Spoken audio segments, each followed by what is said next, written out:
نون والقلم وما يسطرون ما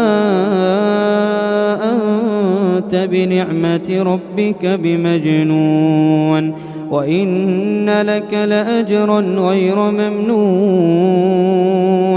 وإنك لعلى خلق عظيم فستبصر ويبصرون بأيكم المفتون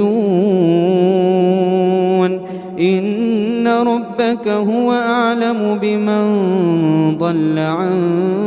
سبيله وهو أعلم بالمهتدين فلا تطع المكذبين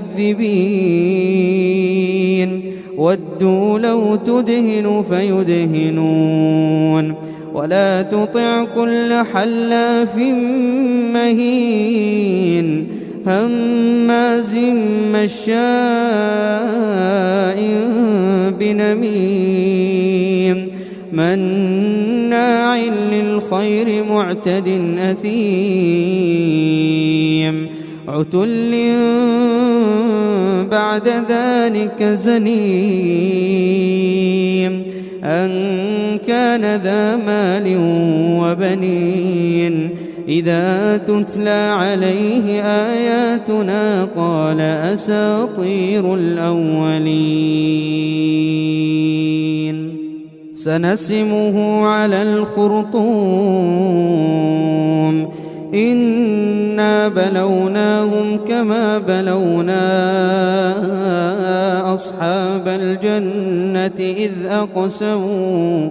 إذ أقسموا ليصرمنها مصبحين ولا يستثنون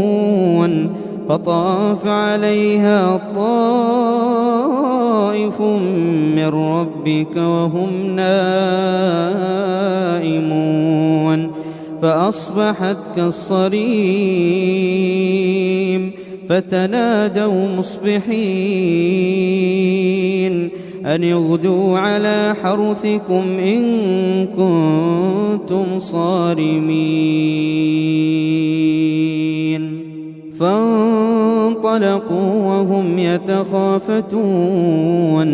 ألا يدخلنها اليوم عليكم مسكين وغدوا على حرد قادرين فلما رأوها قالوا إنا لضالون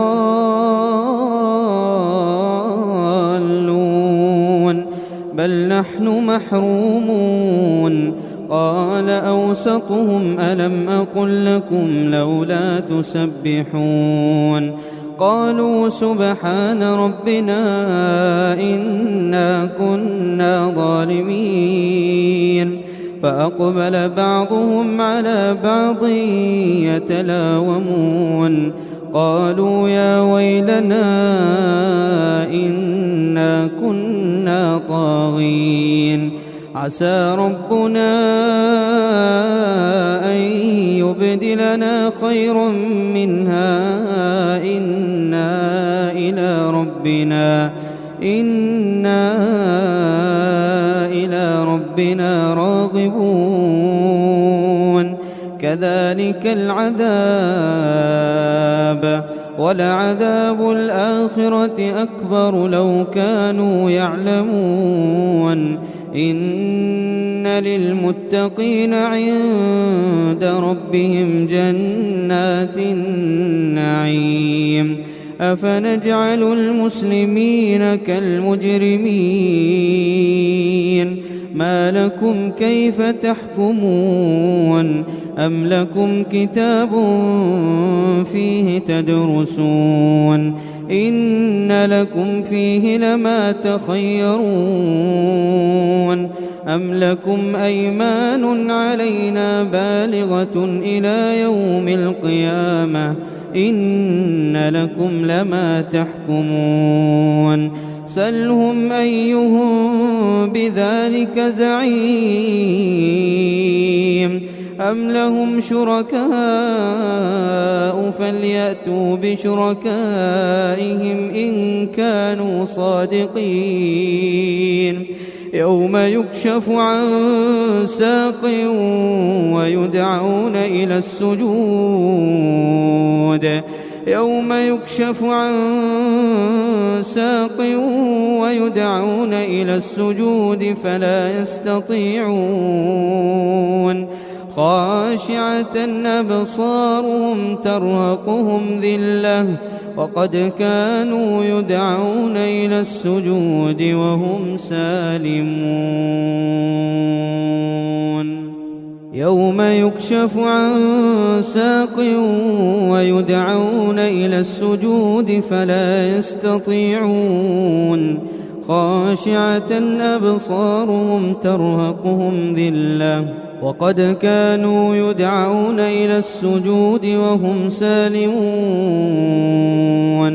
فذرني ومن يكذب بهذا الحديث سنستدرجهم من حيث لا يعلمون وأملي لهم إن كيدي متين أم تسألهم أجرا فهم من مغرم مثقلون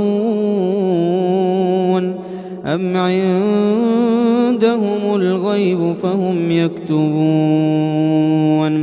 فاصبر لحكم ربك ولا تكن كصاحب الحوت إذ نادى وهو مكظوم لولا